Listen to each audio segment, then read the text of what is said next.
Now, I would just like to put on record that we're objecting even to the marking of this particular exhibit, consistent with the ruling of this court when we objected to the reading session. Naganap na nga po ang cross-examination ng dipinsa sa witness ni Kapunan. Anak ng kagwang hindi umubra si Kapunan, pinataob ni Michael Puwa. Aray ko, iyak. Matinding bardagulan ang nangyayari sa cross-examination kanina. Grabe, ang talino po talaga ni Michael Puwa. Mantakin mo, harap-harapang napahiya si Wamel sa impeachment trial at sinampal ng resibo. Aray ko diha. Kinastego naman ng lead defense counsel na si Attorney Sheila Sison ang prosecution. Aray ko iyak. Grabe, nakakahanga yung ginawa ni Michael Puwa. First time ko nakakita sa impeachment trial na ika-12 na po na nag-cross-examine, talagang harap-harapan at nilakad-lakaran itong si Wamel. Panalo po ang depensa sa cross-examination. Meron pa pong bukas. Grabe naman Wamel, harap-harapang pinahiya. Magandang gabi po sa ating lahat. Palike po muna, pa-share, pa-subscribe at pakipindot po ang inyong mga notification bell para lagi po kayong updated sa ating mga video. Ay, nais ko po munang pasalamatan yung nagpa-super Gcash sa akin, awards. Advance happy birthday daw po sa akin, sabi ni Victoria Donato. Maraming salamat sa inyo, ma'am. Mabuhay po kayo. Thank you so much. At siyempre, maraming salamat din po kay Madam RJ YC Vlog. Thank you so much po sa inyo. May papancake, anak ng kamote, hindi pala pancake, cake. Ayan. Maraming salamat po. Talagang hindi po kayo nakakalimot sa birthday ko eh. Sinsya na po hindi na po tayo nakakapag-live eh. Kasi nabisi na po tayo sa pag-upload at siyempre, busy na rin po tayo sa Seminay, sa Birada Aguila. Araw-araw po tayo pumapasok. Papagod na rin ako sa ka-live eh. Pero anyway, maraming salamat po sa inyong patuloy na pagsuporta sa akin sa Bisdak Pilipinas. Thank you so much po sa inyo. Madam RJ YC Vlog, maraming salamat sa pa-Gcash. Thank you so much po sa inyo. Mabuhay po kayo. Thank you so much, Madam RJ YC Vlog. Ayan. Bukas po yan, mga kababayan ko. So anyway, siyempre, medyo mahaba-haba kasi yung live natin. Mahaba kasi ng natin ngayon. Video. Ay, nais ko po munang pasalamatan din itong mga nagpo-super thanks. Grabe naman, daming nagmamahal sa atin. Jem Jen, maraming salamat sa inyo. At AGNet JPJ Aim. Thank you so much po sa inyo. Tsaka Ma'am Marnie Reed, mabuhay po kayo. Ito. Maganda po ang ating pag-uusapan ngayong gabi kasi naka-score tayo dito. Tiyak ang mga bubunistang talyanista dito, awards. Siyempre, ganda ng mga banatan, ganda ng bardagulan, ganda ng banat ng depensa. Ito, pakinggan po natin ang mga pangyayaring iyan dahil si Wamel, yung itlog ng itog. Ito, pakinggan natin si Attorney Michael Puwa. Puwa, you may proceed when you're ready. Thank you, Your Honor. Thank you. Mr. Wamil, good afternoon po, sir. Good afternoon po, sir. Sa pagkaalala ko po, nabanggit niyo po that you were formerly with ICFAO as a state auditor. Tama po ba? Yes, sir. And you are a certified public accountant. Tama po ba? Yes, sir. You're also a lawyer, correct? Yes, sir. You passed the bar in 2022. 2023 po. 2023. Okay, I stand corrected. And Mr. Wamil, you also testified yesterday during your direct examination that you were part of the team that audited the OVP and DepEd confidential funds. Is that correct? Hindi po team kasi ako lang po yung nag-evaluate ng documents. Ikaw mismo, basically nag-evaluate ng documents. Tama po ba? Yes po, sir. Okay, just so maintindihan lang namin how ICFAO conducts its audit. Yung mga auditors po ba, do they go to the field and observe itong mga confidential operations in person or? Since what we do po is compliance audit, we base our audit on the documents being submitted to the ICFAO. Okay. And do you get special training as auditors pagdating sa how confidential or intelligence operations are conducted? We base po our observations on the provisions naman po ng Joint Circular 2015-01. Okay. So, basically what you're saying is you base your audit on the documents submitted to you, not just by DepEd or OVP, but by any other government agency. Ganyan sa ICFAO. Based on the documents if they are compliant with the requirements of the Joint Circular 2015-01. Correct. Thank you. So, pagdating po dun sa mga dokumento na natatanggap nyo from OVP and DepEd, binabasa nyo po ito isa-isa, no? Lahat ng attachments? Hindi po ako yung nag-receive noon. Meron po kaming receiving staff po. Pero kayo po, in your evaluation, do you go through the documents one by one? Yes po. I evaluate po if they are compliant with the requirements of the Joint Circular. Okay. Now, when you evaluated these documents, nakita niyo po ba doon kung sino ang nag-approve ng grant ng confidential funds for OVP for the fourth quarter of 2022? Nakita ko po doon sa disbursement voucher po na si ASEC Limuel G. Ortonio po. No, I mean the grant. Kasi wala po sa GAA yung OVP confidential funds for 2022 eh. So nakita niyo po ba kung sino ang nag-approve ng grant para sa fourth quarter 2022 confidential funds? Based on the documents submitted, si Office of the President po yung nag-approve. That's correct. Office of the President. Pagdating naman po sa OVP 2023 confidential funds, yun po ay nasa General Appropriations Act. Do you confirm that? Yes po. And pagdating naman po sa DepEd, 2023 confidential funds, nasa General Appropriations Act din po. Tama po ba? Yes po. And as a lawyer, you would know that the GAA is enacted by Congress. Tama po ba? That's correct. Now yesterday, naalala ko po, natanong kayo doon sa time nyo sa ICFAO kung ilang Vice President ang na-audit nyo pagdating sa confidential funds. Alala nyo po yun? Yes po, sir. At ang sagot nyo po ay isa lang, si Vice President Sara Duterte, the respondent in this case. Tama po ba? Yes po. Tapos, Since I assumed in ICPAO in Since- 2014. Since you assumed in September 2014? Yes po, sir. Tama po. And you were asked, bakit si Vice President lang? Naalala niyo yung tanong na yun? Yes po. At ang sagot niyo po, kasi since you assumed, siya lang po ang Vice President na nagkaroon ng appropriations for confidential funds. Tama po ba? Yes po. Since September 2014 po na nag-assume ako. Apo. Now, I'm showing you a document. If I may approach the witness, Your Honor. Counsel may approach. I am showing you a document Assisting counsel entitled... from the prosecutors may also Oh, yes. approach should they so desire. I'm showing you a document, and this document is from the Department of Budget and Management, entitled Special Allotment Release Order, dated, medyo malabo lang po yung document, no? December 22, 2014. Makita niyo po yan? At ang purpose po is to cover confidential activities for fiscal year 2014. You see that? Yes, sir. And nung December 22, 2014, nasa ICFAO na po kayo. Tama po ba? Anong period po yan, sir? We have a clear here po. Date of issue, December 22, 2014. Yes po, nasa ICPAO po. Tama po ba? Mm. At hindi po si Vice President Sara Duterte ang Vice President ng mga panahon na yun. Tama po ba? Yes po. Pero na-liquidate po ba yan? That's the question. That's the question to ICFAO actually, because yun po yung, ang pinapakita ko lang sa inyo is nagkaroon po ng confidential funds ang Office of the Vice President noong 2014 issued December 22, 2014. Based on that document po, Meron, you Meron. confirm. But that's okay, no? Because maybe you were just not aware yesterday when you were asked the question. I just wanted to put that on record because marami na rin pong lumalabas sa social media na si Vice President Sara Duterte lang ang Vice President na nagkaroon ng confidential funds. But you confirm that, sir. Your Honors, just a manifestation, this has not been pre-marked. We just came upon this document yesterday after the statements were made. So upon the agreement made during pre-trial, we request that this be marked as exhibit for the defense D-1-167-DE. -OVP. Let it be so marked. Thank you, Your Honors. Provisional only, Your Honor. Yes, of course, subject to the objections of the prosecution when the time is Of course, at appropriate. the proper time. Sunog agad ang hinayupak na wamil. Sinungaling kasi kayo mga hinayupak. Ayan, merong isang vice presidente na naging audit na rin si Wamil. Walang iba kundi sinugnog. Tuloy, sampal na sampal. Thank you, Your Honor. And we will provide the prosecution with a copy as well. Kindly Your do that after, perhaps later on, after the trial, or now too, so that it can be made a subject matter of redirect. Should the counsel for the panel of prosecutors so malabo. desire. I can give you photocopy. just a photo. We would like to manifest that this is just a printout, Your Honor, and a photocopy that we retrieved from the Office of the Vice President. Noted. Okay.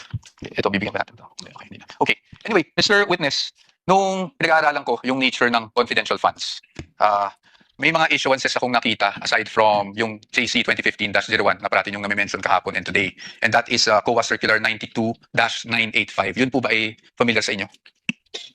can you repeat? I can give you a copy. Your Honor, I am giving the witness a copy of a document entitled Commission on Audit Circular Number 92-385 dated October 21, 1992. For the reference of the court, this was marked as Exhibit D-1-155. Naalala po ba ninyo yung document na yan or familiar po ba kayo sa document na yan? Witnesses perusing the document, Your Honors. Noted. If assisting counsel would like to also from the prosecution. Yan, kay Binayan. Witness will please answer. Are you you familiar familiar? with that document? I am not familiar po with that document. Okay. That's okay. Meron lang po ditong whereas clauses. I won't ask you about the entire document anyway. Meron lang po ditong whereas clauses on the first page. Can you see that, Mr. Witness? Whereas clauses. We just want you to read the fourth whereas clause. Ito pa. Ma'am, you want to come here so you'd have a better view. Just the fourth whereas clause. Can you please read that out loud for the record? Attorney Capunan, it's also flashed on the screen. Whereas these intelligence and confidential activities by their very nature are highly sensitive and confidential operations or missions, the details of which cannot be divulged without posing a threat to national security or to the success of the mission. Can you please read the next whereas as well? Thank you. Whereas, as now being required, the submission of receipts, bills, or commercial invoices in support of disbursements from this fund or rental or of safe houses, purchase of meals and or supplies, and other expenses may create a leak of information that may threaten the confidentiality of the intelligence operations, endanger the lives and the safety of the agents and employees of the government agencies, and result to a failure of the mission. And just the next two whereas clauses na lang po para hindi na po tayo humaba. Whereas, in many instances, it is impractical and sometimes impossible to obtain such receipts, bills, or commercial invoices during intelligence operations.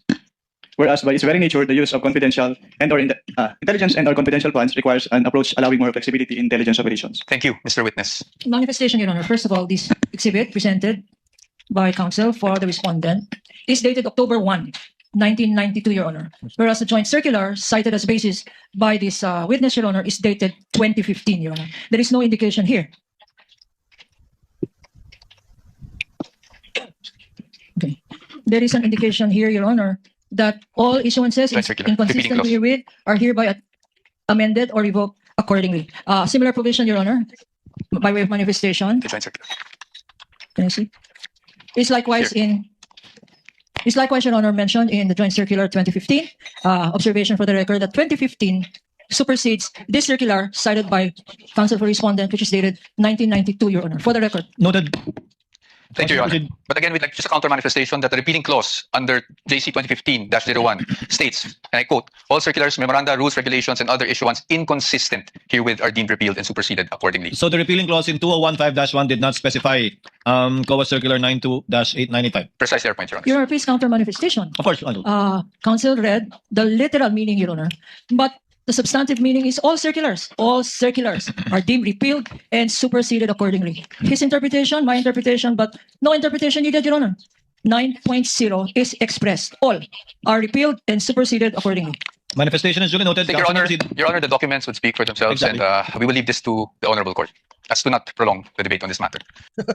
Hindi na pinatulan si Kapunan. Yung pong ebidensya na yan po yung nasampal ni Attorney Michael Pua kay Wamil. Yan po yung patunay na mayroong isang vice presidente na may confidential funds. Walang iba kundi si Nog Manyar. Tuloy lang natin. Pahiyan may nayupa. Just again, just my last manifestation on this. The difference between Joint Circular 2015, Your Honor, it has been identified, authenticated, and testified to by this witness. This circular that they are citing, Your Honor, 1992, has not been identified. We don't know its due existence. We don't know the circumstances surrounding this document, and therefore they're covered by the original document rule. Produce the original, since you don't have a witness who has testified as to its existence, due execution, and least of all its contents, Your Honor. And we are stating that this should be clearly in the records of this proceeding, Your Honor. Noted without prejudice to respondent presenting during their evidence in chief the original copy of the document and someone testifying thereto. We submit, Your Honor. Please proceed, Counsel. Now, doon base po sa binasa nyo, Mr. Witness, makikita natin na magkaiba ang auditing standards or guidelines pagdating sa confidential or intelligence funds kung ikukumpara sa regular funds. Tama po yun? Well, based on the Joint Circular 2015-01, magkaiba po yung treatment between confidential fund and intelligence fund. Opo. At base rin po doon, sa binasa nyo, ang kadalasan nangyayari pag resibo o invoices ay maaaring maging impractical kung yun ang i-require. Tama po ba? Under the Joint Circular po kasi, the auditors may require the Your Honor, that's not responsive. I was just asking him to confirm what he read. Kindly answer the question, witness. That's on the circular that you read. Circular 92-3. Can you repeat the question po, sir? Ayon po doon, yung regular requirement na paghihingi ng mga resibo, acknowledgement receipts may be impractical pagdating po sa confidential Can operation. we ask Counsel, Your Honor, to show that particular Yes, Your provision that he is citing in respect of the circular? Kindly do so, Counsel. Grabe, galing talaga ni Michael Pua, no? Harap-harapan. Tama po ba? Cross-examination, no? Ang sabi po dito ay during intelligence operations. Yes, tama po ba? As stated po dito, during intelligence operations. Okay. Thank you. Well, I'll accept that answer, Your Honor. Mhm. Now, punta naman po tayo doon sa nature ng confidential operations. No? You would agree with me na pagdating po sa confidential operations, delikado po pag nagkakaroon ng leak of information. Tama po ba? Correct. Can you repeat your question? Delikado po kung magkaroon ng leak ng mga information na nakukuha patay sa isang confidential operation. Tama Given the po ba? classified nature, Misleading, Your Honor. I'm just asking for his opinion. Witness would have been able to answer. Witness may answer. given the classified nature Yes. of the confidential fund.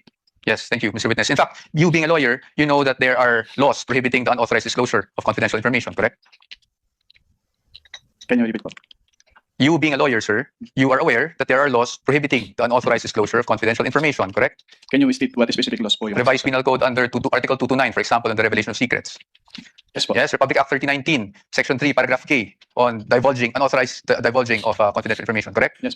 And you being a public officer under 6713, alam niyo rin po na hindi po pwedeng basta-basta mag-disclose without the authority ng mga confidential information. Tama po ba? Yes. Okay, so batay po dito, pinapahalagan po talaga ang confidentiality pagdating sa mga classified information na ito. Tama po ba?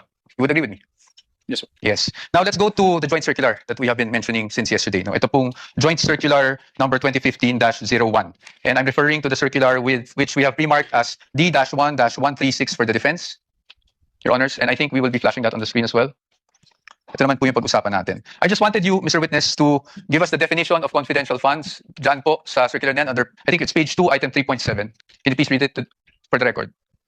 Under 3.7, confidential fund refers to the lump sum amount provided as such in the GAA for NGAs, in appropriation ordinances for LGUs, and in the COBs for GOCCs for their confidential expenses. Salamat po, Mr. Witness.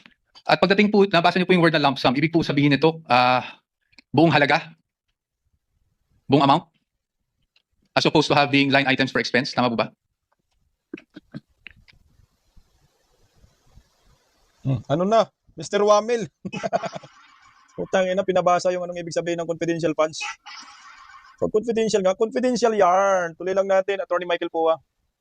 Lump sum, yes, Lump sum. Opo. At pag, based on your experience, pag ang pinag-uusapan po natin ay confidential funds, pagdating po sa pag-disburse ito, cash po ba ito? In the form of cash? What expense are you pertaining? Confidential funds in general. Cash po ba ito? Wala pong specific provision kung anong type po ng yung ibabayad. Okay. But item 6 provides for the guidelines on cash advances, correct?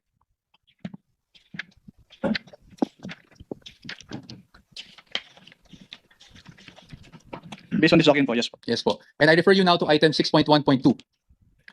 Diyan po, sinasabi po ng provision na yan na ang maaari lang mag-avail ng cash advance pagdating sa confidential funds ay ang isang designated bonded special disbursing officer or SDO, or kung wala mang ganong designated SDO ay ang head of agency, correct? Yes po. At kanina po, sabi nyo, binasa nyo bawat pahina noong mga sinabite sa inyo ng DepEd at OVP for their liquidation reports. Tama po ba? Yes po. At you would be aware na ang SDO po para po sa OVP ay si Ms. Gina Acosta. Tama po ba? Based on the document submitted, yes po. Yes, thank you. At pagdating naman po sa DepEd, Mr. Witness, ang SDO po ay si Mr. Edward Fajarda. Tama po ba? Based on the documents submitted po, yes po. Yes. So based on that, tama rin po ba na sila ang maging payees ng mga cheque na inilabas ng DepEd para sa cash advance? Yes po. Tama po. At sila, tama rin po na silang nag-encash ng mga cheque dahil silang payee. Tama Yes po. po. Yes po. Yes. So they complied with 6.1.2, correct? What do you mean complied po? Complied with the requirements of 6.1.2 na ang SDO po ang kumuha ng cash advance at siya po nag-encash ng cheque. Your Honor, please misleading. That's not the only requirement in 6.1.1. 6.1.2, Your Honor. There are other requirements here. Can counsel be specific? I'm just asking, Because Your Honor. this is a blanket he is saying, and so therefore, there is compliance here. I'm In asking. particular. Thank you. I appreciate po What does the... counsel for respondent say? I appreciate naman po the objection of the good counsel. So I will be more specific. Tama po. Nag-comply po ng SDO ang payee sa cheque at ang SDO po ang nag-encash. Yun lang po. Just on that part. Based on the documents, si SDO yung pay ng cheque and yung nag-cash nung Okay. Thank you po. Now I'll refer you to item 6.1.5 of the joint circular. Can you please read just the first sentence of that provision? cash advances shall be limited to the requirements for 3 months. Thank you, Mr. Witness. So tama po bang pagkakaintindi ko na para sa cash advance at any one time, ang maximum na pwede mo lang ma-cash advance ay yung requirements mo para sa 3 buwan ng confidential operations. Tama Based po on ba? this provision po, yes. Tama po. At 3 buwan po is equivalent to 1/4 of a year. Tama po ba? Yes po.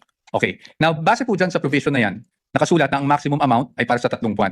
Pero meron po bang provision dyan na nagbabawal na gamitin ito in perhaps 60 days? Wala po. Meron po ba nagbabawal na gamitin ito in 11 days? Wala din po. Kaya hindi po namin sinama sa findings namin yung 11 days na disbursement. It's just a statement of fact po on the AOM. Thank you for confirming that, Mr. Witness. Familiar po kayo bilang isang CPA sa accrual method of accounting? Yes po. Can you just, in simple terms, because I'm not even a CPA, just give us a glimpse kung ano ibig sabihin. Ano ba ang accrual method of accounting? Kapag sinabing accrual method of accounting, yung expenses ay nire-record upon incurrence, not upon payment. Opo. Okay. So, dito po ba, pwede po ba yung parang, I'm just a simple-minded person, parang buy now, pay later, ganun? Wala po yan sa joint circular, so I am not authorized to That's okay. answer that question. I will leave it at that. Punta na lang po tayo sa liquidation. Sa liquidation po, under the joint circular, that's under 6.2.2, correct? Under 6.2.2, if I may just refer you to that provision, dapat po ma-liquidate magsumite ng liquidation report ang isang agency na may confidential or intelligence funds within 30 days after the close of a quarter. Tama po ba? Tatlo po yung nakalagay dito, hindi lang po the 30 days after every quarter. Sige po, please enumerate for us. Under 6.2.2 of the joint circular, all cash advances for CF and IF shall be liquidated within 30 days after every quarter or from the approved target date of completion of the project or activity or after the cash advance have been fully utilized, whichever comes first in accordance with the procedures as stated po. Okay, thank you po. Ngayon po, Grabe no, yung mga senador nakanganga din kay Attorney Michael Pua sa sobrang talino. Alam mo, may napansin akong isang kongresista dyan. Alam mo ba kung sino yan? Sweetheart ni Matibag.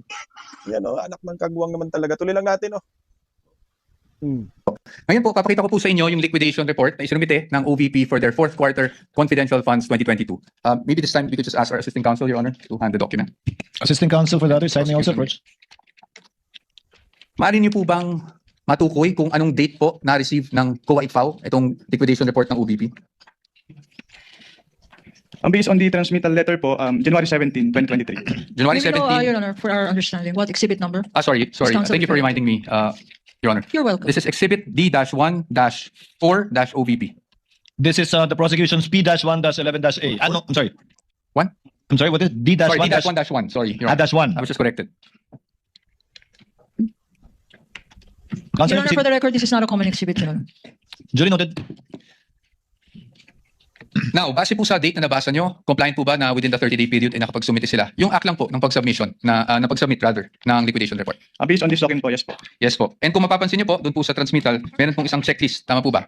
Yes, sir. And I will refer you now to item 6.2.2.3 of the joint circular.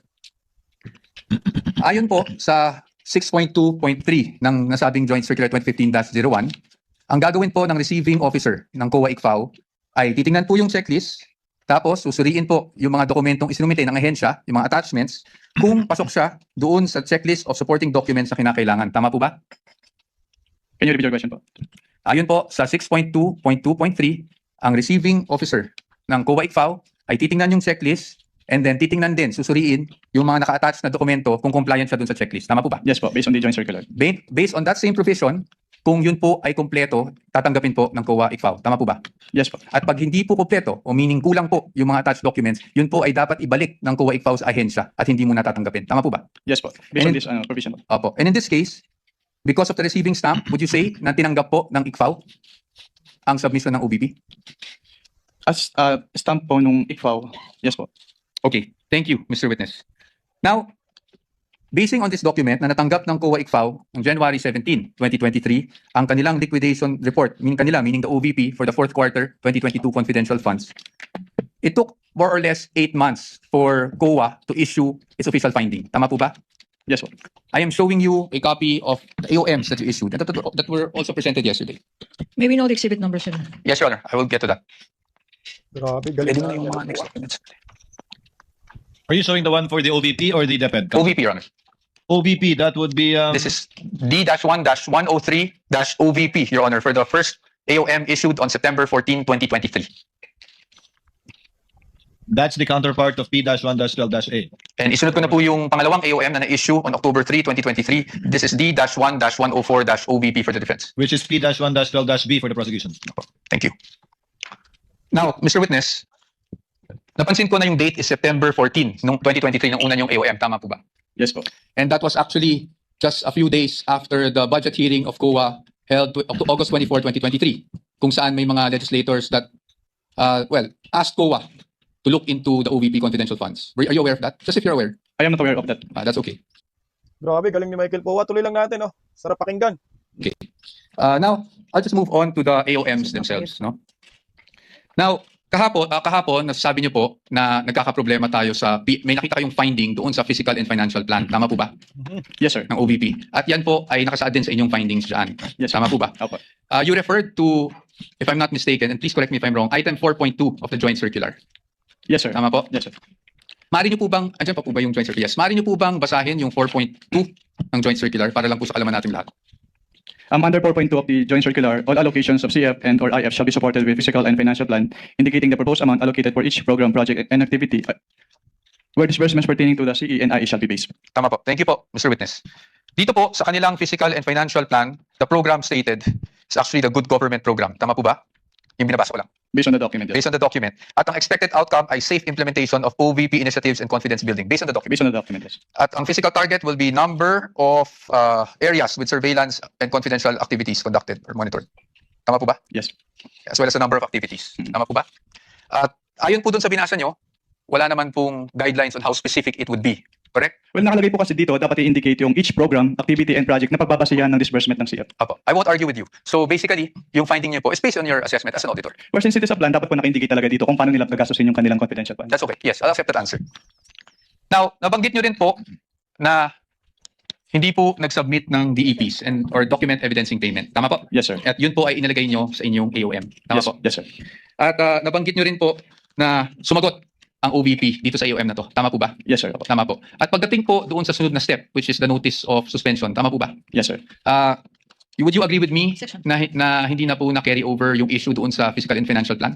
Yes, sir. Yes. So ibig sabihin, tinanggap niyo po yung explanation. Well, ang purpose po kasi namin kung bakit namin ni-require yung specific confidential activities dun sa PFP is para makita kung paano gagastusin noong OBP yung kanilang confidential fund. Pero since nilagay naman na po nila doon sa kanilang revised accomplishment report yung specific confidential activities and even submitted the documentary evidence of payment. So hindi na po namin hinanap ulit yung physical and financial plan. Okay, salamat po. Thank you for that answer. Ngayon po, kasi kanina, kahapon, actually not kanina, sinasabi niyo walang sinubmit. Ang ibig niyo lang pong sabihin sa walang sinubmit is at the time na bago kayo mag-issue ng AOM. Tama po ba? Walang sinamit po na ano. Walang sinubmit na DEPs, for example.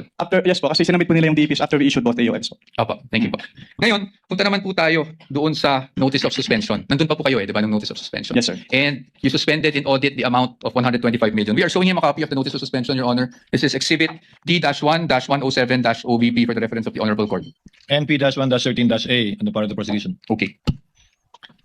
So, dito po, as you mentioned earlier, you were satisfied with already the submission of the accomplishment report ng OVP. That's why wala na po yung issue sa physical and Hindi po ako satisfied as dahil compliant yung accomplishment report nila, kundi dahil nilagay lang nila yung specific confidential activities na pinagamitan ng kanilang pondo. Opo. So, nawala na po yung sa PFP na findings sa AOM. Based on the yes po. Based on the NS. Tama po ba? Yes, sir. Okay, thank you. Ngayon, pagdating dito sa notice of suspension, I just wanted to focus on doon sa documentary evidencing success pagdating sa rewards.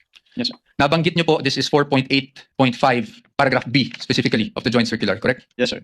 And yun din po yung nakasaad dito sa notice of suspension na reference, meaning the provision of the JC. Yes, sir. Specified. Yes. At nabanggit niyo rin po kahapon na wala pong guidelines specifically under 4.8.5 that shows how specific you should be in terms of the documents evidencing success. Tama Wala ba? po akong na-mention na walang specific guidelines po. Ang sabi ko lang, hindi sinabi kung anong specific document yung hinihingi. May sinabi ko po kayong walang prescribed format, basically. Binagyo na tayo dito, lakas ng ulan. Ano na, Wamel? Okay, tuloy lang natin. Your Honor, please misleading the witness, to my recollection, did not say that. He said that in accordance with 4.8.5, these are the requirements, A, B, and C. And the submissions of the Vice President and the DepEd are not compliant, Your Honor. Can we With ask the for, indulgence of counsels for the parties, Mr. Wamil, base po sa guidelines, hindi tulad ng ibang mga format na sinasubmit na may pro forma na nasa annex nung 2015-1, wala pong pro forma na pag-liquidate sangayon sa na dokumento sangayon sa 4.8.5. Yes, Your Honor, based on this provision po. yes. May ibang provision bang nag-require ng specific na paraan? Wala na po, Your Honor. Ito lang po, Okay. 4.8.5. Thank you. Thank you, Mr. Witness. You may proceed, counsel. Thank you, Your Honor. Now, pagdating po sa OVP, alam niyo po ba kung sumagot sila sa notice of suspension na ito within the prescribed period given under the notice of suspension? So, wala na po ako sa phone Wala na na submit po sila kayo. ng response. Okay po. So I will no longer ask you about that. Probably for another witness na lang po. Punta na lang po tayo sa OVP confidential funds for 2023. You confirm, Mr. Witness, na ang OVP confidential funds for 2023 ay nakapag-issue rin kayo ng AOMs for the first, second, and third quarter. Tama po ba? For the first and second lang po kasi yung third quarter, nag-drop po ako and hindi ko na po naabutan yung issuance nun dahil nag-transfer out na po ako sa Okay. iba. Okay. At hindi na rin po alam kung, just if you're aware, kung sumagot ang OVP doon sa mga AOMs ninyo. Hindi na rin po alam yan. Yes, sir. Okay. Sige. Diretso na lang po tayo sa DepEd. Para hindi na po tayo tumagal.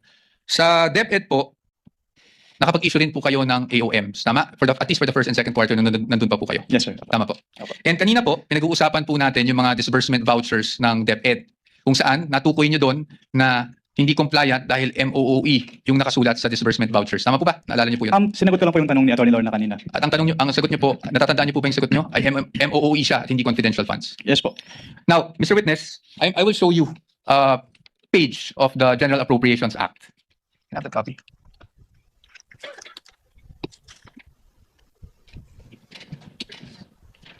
And for reference, Your Honors, this is Exhibit D-1-14-DE, Your Honors. And D-1-42-DE for the defense.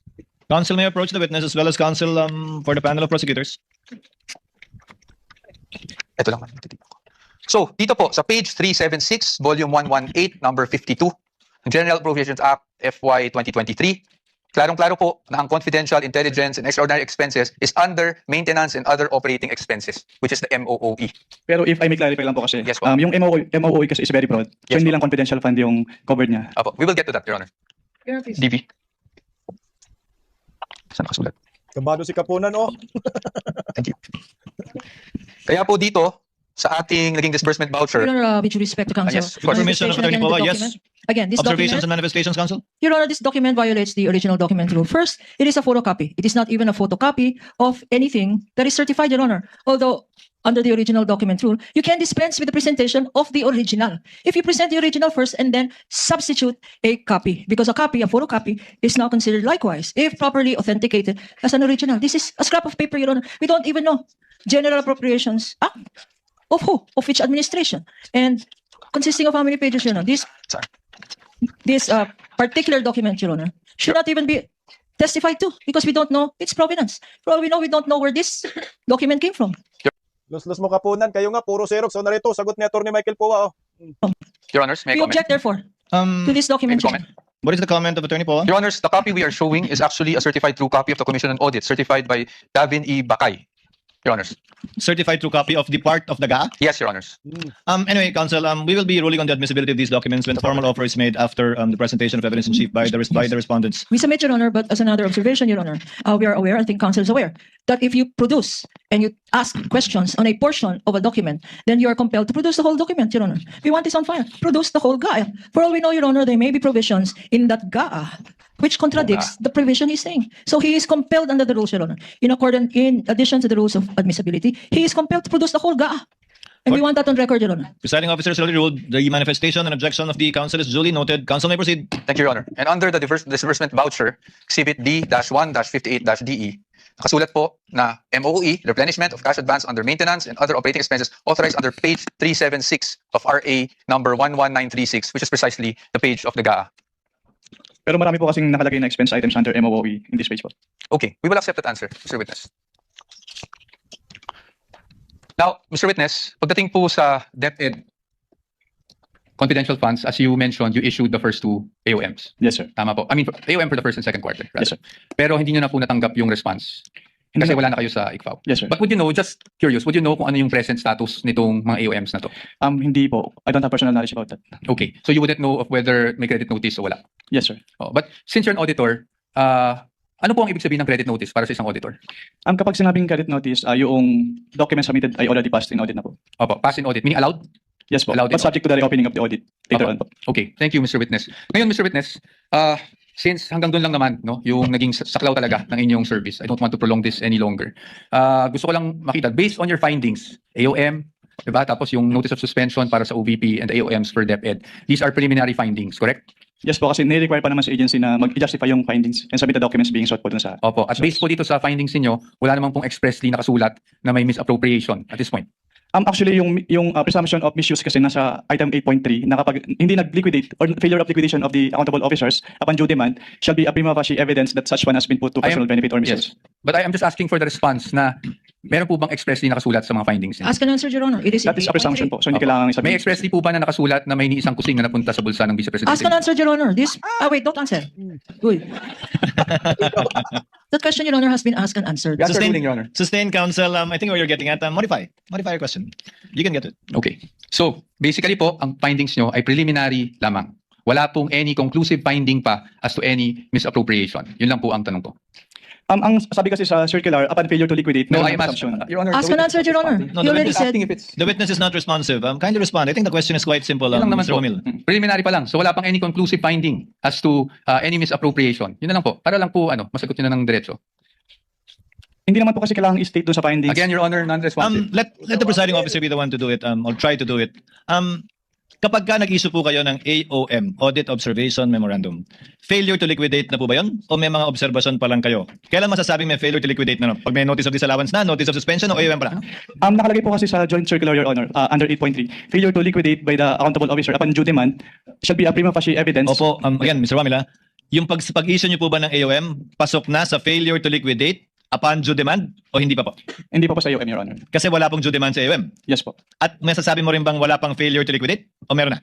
Pag sa AOM po wala, pero pag sa NS po, since meron ng first issuance which is considered as demand, so meron na po sa NS. So AOM wala pa, pag NS meron ng demand at Opo. meron ng failure to liquidate. Opo, since sa AOM po, ni-require na silang i-justify and i-submit yung mga documents na hindi nila na-submit. Pero sa AOM wala pa nga ganun. Yes po, Your Honor. Okay. Counsel? I-contempt na lang, sobrang sinungaling. Ayaw sumagot ng tama, gusto pabor lang sa prosekusyon. Tuloy, pakinggan natin, tuloy lang. Counsel, your witness. Thank you. And lastly, gusto ko lang to ma-clarify. Of course, the witness was a state auditor of the ICFAO. So recommendatory lang po ang function ninyo. Hindi po kayo nagde-decide pagdating sa, lalong-lalo na pagdating sa notice of disallowance. Tama po ba? Yes po, it's the function of the commission proper. Thank you. Thank you, Mr. Wamil, Attorney Wamil. I thank you for your patience. That is all for this witness, Your Honor. Thank you, Mr. President. counsel for respondent. Tinanong sa iyo ng counsel, hindi ba dapat Lus-lus kakapunan eh. Dapat tapos na, di ba? Hindi niya matanggap-tanggap kung paano ginisa ni Atty. Michael Pua ang witness niyang sinungaling. Kaya yan, kumupal. Pero hindi nagpatalo si Michael Pua dyan. Bardagawulan to the max. Oh. confidential rin? Um, Do not divulge information on the use of confidential funds. Tama ba ang interpretation ng counsel for the respondent? Hindi Your po, Honor, that was not my interpretation. I was merely asking based on the memo, the COA circular that you read, Your Honor. Okay. Just that. Just on that matter. Noted, witness may answer. can you repeat the question, ma'am? Ang tanong, okay, sabi ng counsel, confidential funds yan. Bawal ang mag-reveal ng confidential information, citing certain provision in the revised penal code, certain guidelines, which you haven't seen. Pag confidential funds ba, lahat ng information na hinihingi sa inyo, kagaya ng, sang ginastos, yung milyon-milyon na yan sa medicine, oy, bawal yan, confidential yan. Pwede ba yan, Mr. Witness? Hindi po, since ang confidential fund po ay public fund, so dapat po ay properly accounted po ito. And since ang involved po ay confidential fund, so it must follow the strict accounting and auditing guidelines po to prevent misuse. Confidential ba yung, uy, bawal mo sabihin, sang grocery Tika lang, lus-lus kang kuha ka. Hindi na yan confidential kung lahat ng mga transaksyon ay kailangan malaman ng mga hinayupak ng mga kaliwang grupo.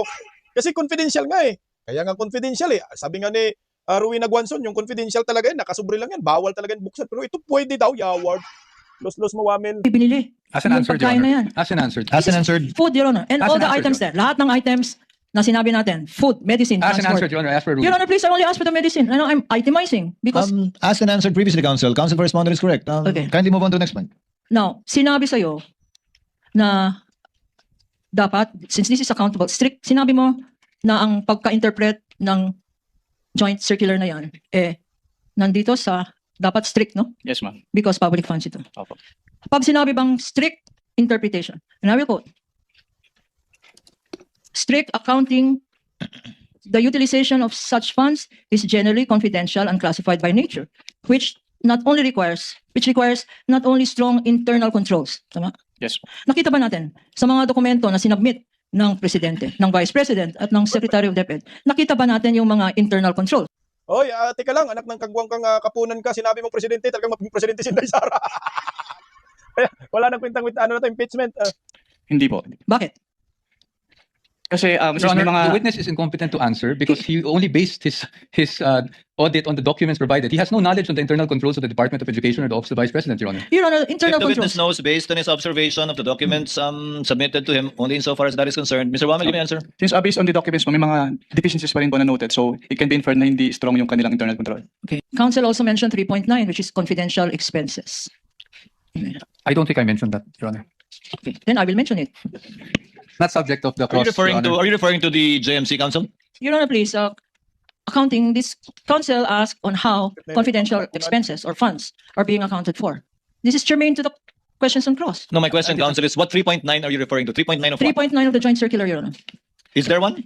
It's a confidential expenses, which is, it refers to those expenses pertaining related to surveillance activities, etc., Your Honor. Your Honor, On page 3. beyond the scope of the cross, Your Honor. Your Honor, please. He opened the door. He I says did- what door did I confidential open? funds. He says, confidential funds do not disclose information. Your Honor, please, we have to put a limit to at least, apply what is in the rules of court suppletorily, Your Honor. Subject to discretion of the court, the redirect and cover matters not covered by the cross. The same is true with your cross counsel later on. We submit, Your Honor. It's, Counsel may Hindi naman talaga pwedeng i-disclose lahat ng mga information, classified information pagdating sa confidential funds at intel.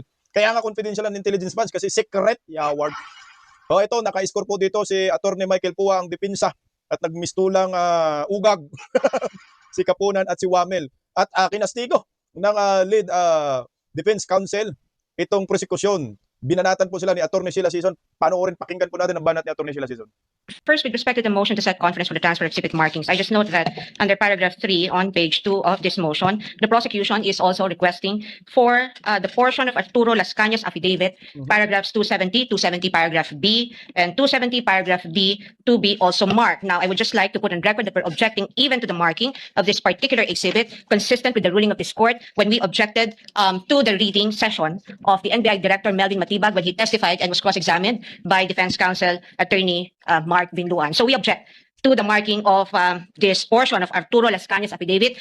As of this point, no witness has yet testified on this affidavit, and it is on record, if we review the record of the court, that that supposed affidavit was unnotarized and was not signed by anybody, let alone identified by any competent witness. And also, Your Honor, the motion is to set conference for the transfer of exhibit markings. Now, this presupposes that there has already been a marking on the original document. Now, if there's no competent witness who has identified the affidavit of Las Cañas, then there is no reason for a supposed transfer of exhibit markings. We object. We object to item number 3 of this motion. We will not agree. And if the presiding court, if the presiding officer will rule to allow even the pre-marking or the marking of this item under this motion, then we would like to have our objection, continuing objection to the allowance of even the marking of this particular exhibit put on record, Your Honor. Thank you. May we respond, Your Honor? To afford the court some time to rule on the matter, let the marking and pre-markings proceed tomorrow without prejudice to a ruling of the chair with finality in open court with respect to the objection raised by the counsel for the lead counsel rather for the prosecutor at the appropriate time. Most likely tomorrow also. Probably on Monday, counsel, before we finally act on it after the marking and pre-marking to be done tomorrow. Again, that is without prejudice to noting the continuing objection of the counsel for the respondent on the matter. In any way, we will be finally ruling on the admissibility of these documentary pieces of evidence once formal offer is made. We will do that, Your Honor. Thank you. Ayan, panalo ang depensa sa pinakaunang araw ng cross-examination laban dito kay Wamel na na-debunk ni Attorney Michael Pua. Oy, nais ko po muli pasalamatan ang mga hindi nakalimot sa aking kaarawan po bukas, August 5. Maraming salamat po, Ma'am Victoria Donato sa Pajikas. Aba, siyempre, yung kaibigan po natin, maraming salamat po. Madam RJYC Vlog sa Pakik. Ayan. At birthday niya pala nung nakaraan, July 10, na hindi po natin nabati. Belated po, happy birthday sa inyo, Madam RJYC Vlog. Thank you so much sa inyong pagka-generous sa aming mga political vlogger. Mabuhay po kayo. Ayan po, abangan natin muli bukas ang cross-examination ng depensa laban dito kay Wamel na pumapapil. Iyak si Kapunan.